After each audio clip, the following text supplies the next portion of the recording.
வணக்கம் இனிய நண்பர்களே, நான் 1 மினிட் நியூஸிலிருந்து சைவில் இன்று பற்றிய பிரேக்கிங் நியூஸ் சம்பவங்களை உங்களுக்காக கொண்டு வந்துள்ளோம்.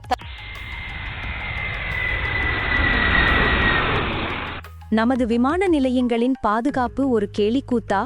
டெல்லி விமான நிலையத்தில் நடந்த இந்த அதிர்ச்சியூட்டும் சம்பவம் பல தீவிர கேள்விகளை எழுப்புகிறது.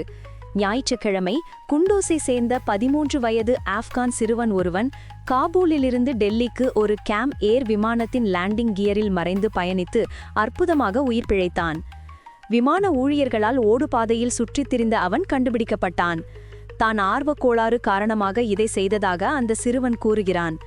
இந்த நம்ப முடியாத கதை ஒரு பெரிய பாதுகாப்பு குறைபாட்டை வெளிப்படுத்துகிறது. ஆனால் ஒரு பெரிய கேள்வியை எழுப்புகிறது. ஒரு சிறுவன், ஒரு பயணி, ஒரு பெரிய சர்வதேச விமான நிலையத்தில் அனைத்து சோதனைகளையும் எப்படி தாண்டி வந்தான்? அந்த சிறுவன் பின்னர் காபூலுக்கு திருப்பி